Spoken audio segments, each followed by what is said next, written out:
அனைத்துலக ஆன்மீக நண்பர்களுக்கு வணக்கம். திருவாக்கும் செய்கரமும் கைகுட்டும் செஞ்சொல் பெருவாக்கும் பீடும் பெருக்கும் உருவாக்கும் ஆதலால் வானவரும் ஆணிமுகத்தனை காதலால் கூப்புவதும் கை. இப்போ நாம் பார்க்கக்கூடிய வீடியோ அப்படிங்கிறது மாசி மாத ராசி பலன்கள் அப்படிங்கிறத பார்க்குறோம். பொதுவாகவே 12 மாதங்கள் உண்டு, நமக்கு தெரியும் 12 மாதங்கள் உண்டு.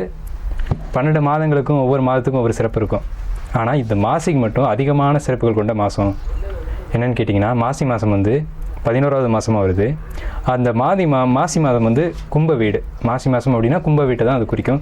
கும்ப வீட்டில் சூரியன் சஞ்சரிக்கிற காலத்தை தான் நம்ம மாசி மாதம் சொல்கிறோம்.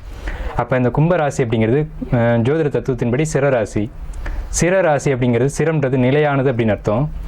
அப்படி கும்பராசின்றது சூரியன் பயணிக்கூடிய அந்த கும்பராசியில் பயணிக்கூடிய சிற மாதமான இந்த மாசி மாதத்துக்கு என்ன ஏற்றம் அப்படின்னு கேட்டிங்கன்னா, சனியினுடைய சொந்த வீடு கும்ப வீடு. அதாவது சனி ஆட்சி பலம் அடையக்கூடிய மூலத்திரிகோண பலம் அடையக்கூடிய வீடு அந்த கும்ப வீடு. ஸோ அதனால தான் மாசி மாதத்துக்குன்னு சிறப்பான ஏற்றங்கள் உண்டு. சனி அப்படிங்கிறது பாரம்பரியமான விஷயங்களுக்கான காரகத்துவம் கொண்ட கிரகம்.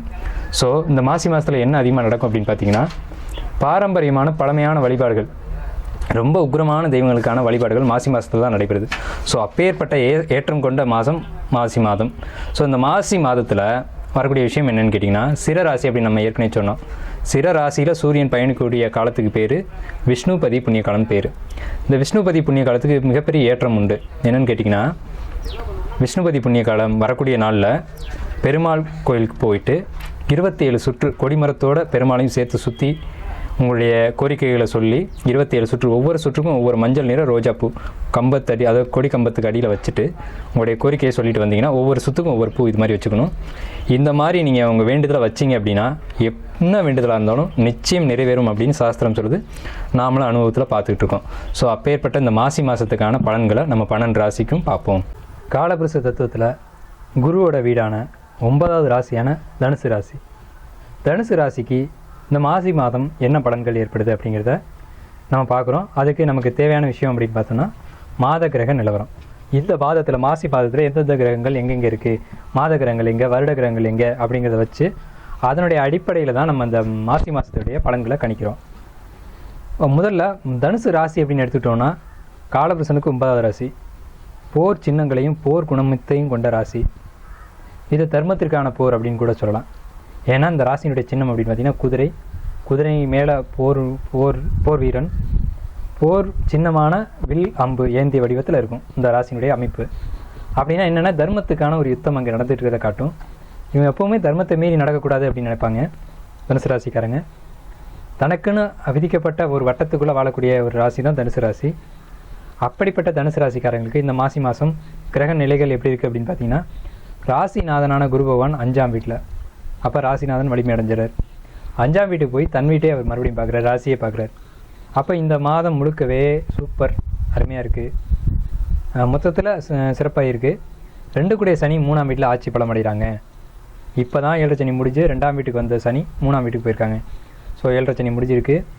7 சனியோட பாதிப்புலேருந்து கடந்து வந்திருக்கீங்க. 2ஆம் வீட்டில் வந்து 5 குடையவன் 6 குடையவன் 7 குடையவன். 2ஆம் வீட்டில் 5 குடையவன் 6 குடையவன் 7 குடையவன் 3 கிரகங்களும், 5 12 கூடிய செவ்வாயும், 6 11 கூடிய சுக்கிரனும், 7 10 கூடிய புதனும். 3ஆம் வீட்டில் சூரியனும் சனியும். சூரியன் இந்த ராசிக்கு 9 கூடியவன் 3ஆம் வீட்டில். 3 கூடிய சனியோடு சேர்ந்து ஆட்சி பெற்ற சனியோடு சேர்ந்து சூரியன் இருக்காங்க. மறுபடியும் சூரியன் தன் வீட்டை பார்க்குறாங்க, சனியும் 9ஆம் வீட்டை பார்க்குறாங்க. இந்த நிலையில் அதிகமான சுப பலன்களை சொல்லக்கூடிய இந்த தனுசு ராசிக்கு என்ன பலன்கள் அப்படிங்கிறத தெரிஞ்சுக்கும். தொழில் ரீதியான முதலீடுகள், கடன், அந்த கடன் மூலமாக ஒரு வருமானம், இதெல்லாம் சொல்லிகிட்டு இருக்கு. இதை நம்ம கொஞ்சம் விரிவாக பார்ப்போம். எப்படின்னு கேட்டிங்கன்னா, தொழில் அப்படின்னு எடுத்துக்கும்போது 10ஆம் வீட்டை பார்க்கணும். தனுசு ராசிக்கு 7க்கும் 10 கூடிய புதன் 2ஆம் வீட்டில். அப்போ தொழில் சிறப்பாக இருக்குது.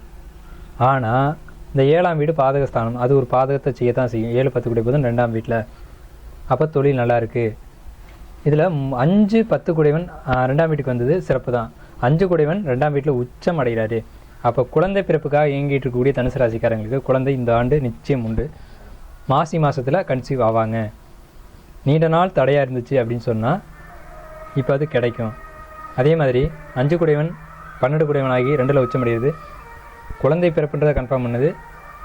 குழந்தை பிறப்புனால யோகம், பிறந்த குழந்தைங்களால் ஒரு சந்தோஷம், மகிழ்ச்சி, பெயர் புகழ் கிடைக்கிறது. குழந்தைகள் படிப்புக்காக வெளிநாடு போகிறது, இதெல்லாம் நடக்குது. ஏன்னா வெளிநாட்டு பயணம்ன்றது 12ஆம் பாவம், 5ன்றது படிப்பு, 5ன்றது குழந்தை. ஸோ குழந்தைகள் படிப்புக்காக வெளிநாடு போகிறது, பிரிஞ்சு போகிறது, இந்த அமைப்பு சொல்லும். குழந்தைகளுடைய அடுத்த கட்ட பரிணாம வளர்ச்சி அப்படிங்கிறது இந்த மாசி மாதத்தில் தீர்மானிக்கப்படும். ஸோ இந்த மாசி மாதத்தில் செவ்வாய் 2ஆம் பாவத்தில் உச்சமடைகிறதுனால குழந்தைகளுக்கு மிகப்பெரிய நன்மை, குழந்தைகளால் பெற்றோர்களுக்கு நன்மை அப்படிங்கிறத சொல்லுது. சரி, 6-11 சுக்கிரன் இருக்கிறதுனால என்ன விஷயம் அப்படின்னு கேட்டிங்கன்னா, குருவான தனுசு வீட்டுக்கு 6-11 அசுர குரு வந்து லாபாதிபதியாக வந்துடுவாங்க. அப்போ இந்த வீட்டுக்கு நல்லது பண்ணக்கூடிய ஒரு தன்மையில் தான் சுக்கிரன் இருப்பார். எப்படின்னு கேட்டிங்கன்னா, தர்ம திரிகோண வீடான தனுசுக்கு சுக்கிரன் பகைவர் தான். ஆனால் 6ஆம் இடம் கடன், 11ஆம் இடம் லாபம். கடன் மூலமாக ஒரு லாபம் அப்படிங்கிறது தான் சொல்லும் இந்த அமைப்பு. கடன் மூலமாக லாபங்கள் அதிகரிக்கும். 2ஆம் இடம் தனவரை குறிக்கும். கடன் வாங்கி தொழில் செஞ்சு லாபம் ஈட்டி வருமானத்தை சேர்க்கக்கூடிய ஒரு காலகட்டம் எப்போன்னு கேட்டிங்கன்னா இந்த மாசி மாதம் அப்படிங்கிறது தான் உண்மையான ஒரு விஷயம். சரி, 6-11 உடையவர். அப்போ 5க்கும் 6க்கும் 7க்கும் உடைய கிரகங்கள் சேர்ந்து 2ஆம் வீட்டில் இருக்கிறதுனால 5ஆம் பாவத்துலேயும் 6ஆம் பாவத்துடைய கலப்பிடம் வருது, 7ஆம் பாவத்துலேயும் 6ஆம் பாவத்துடைய கலப்பு வருது. இப்போ 5, 7க்கு 6ஆம் பாவத்துடைய தொடர்பு என்ன சொல்லணும்னா, குழந்தைகளால் ஒரு வருத்தம், கவலை இதெல்லாம் சொல்லும். குழந்தைகளால் பிரச்சனை, பஞ்சாயத்து, வம்பு வழக்கு, அடிதடி பிரச்சனைகள், குழந்தை யார்ட்டையாவது பிரச்சனை பண்ணிட்டு வந்துடுது, இதை சொல்லுது. குழந்தை இல்லைன்னு பிரச்சனை குடும்பத்துக்குள்ளே நடக்கிறது சொல்லுது. ஏன்னா 2ஆம் இடம் குடும்பம், 7ஆம் இடம் கலத்துறோம். அப்போ கலத்துறதுக்கும் குடும்பத்துக்கும் பிரச்சனை எதனால? 5ஆம் வீட்டுனால, 5ஆம் வீட்டு தொடர்புனால. ஸோ 5ஆம் வீட்டு தொடர்பு என்ன சொல்கிறது, குழந்தை இல்லைன்னு 2 பேருக்குள்ளேயும் பிரச்சனைகள் உருவாகுது அப்படிங்கிறத இந்த 5, 6, 7 காம்பினேஷன் அழகாக சொல்லுது. ஸோ இந்த ஒரு அமைப்பு சரியா அப்படின்னு கேட்டால் இது கொஞ்சம் ஒரு சிரமமான ஒரு விஷயந்தான். 7.5 சனி முடிஞ்சு போச்சு, மழை விட்டும் தூறல் விடலை அப்படின்ற மாதிரி ஒரு அமைப்பு தான் 5, 6, 7 கனெக்ஷன் 2ஆம் வீட்டில் அப்படிங்கிறது. பொருளாதாரம் வரும், வருமானம்லாம் உண்டு, கடன் மூலமாக லாபம், லாபத்தின் மூலமாக வருமானம் அப்படின்னு சொல்லிட்டோம். ஆனால் அந்த லாபமும் ஒரு பத்தலை அப்படின்ற ஒரு வார்த்தைக்கு எங்கே கொண்டு வரும்னா இந்த 2ஆம் பாவம் கொண்டு வரும். 2ஆம் பாவத்தில் 6ஆம் அதிபதி இருக்கிறது கொண்டு வரும். 2ஆம் பாவத்தில் 6ஆம் அதிபதி இருக்கிறதுனால உழைப்புகள் அதிகமாக போடுவீங்க, உழைப்புக்கேற்ற ஊதியம் கிடைக்காது. ஸோ இதுதாங்க விஷயம் தனுசு ராசியை பொறுத்த வரைக்கும். தனுசு ராசியை பொறுத்த வரைக்கும் அதிர்ஷ்டமான நிறம்னு கேட்டிங்கன்னா ஒயிட்டு பயன்படுத்தலாம். ஒயிட் வந்து நல்லாயிருக்கும். ஒயிட்லேயும் பால் போன்ற வெண்மை அப்படின்னு சொல்லுவாங்க, அந்த மாதிரியான ஒயிட் கலர் தான் உங்களுக்கு அதிர்ஷ்டத்தை கொடுக்கும். வணங்க வேண்டிய தெய்வம் அப்படின்னு எடுத்துக்கிட்டிங்கன்னா பெண் தெய்வங்கள் அதிகமாக வழிபாடு செய்யலாம். அம்பாள், துர்க்கை, இந்த மாதிரி பெண் தெய்வங்களை எடுத்து வழிபாடு பண்ணுறது மிகப்பெரிய ஒரு யோகத்தை தனுசு ராசிக்கு நிச்சயம் கொடுக்கும்.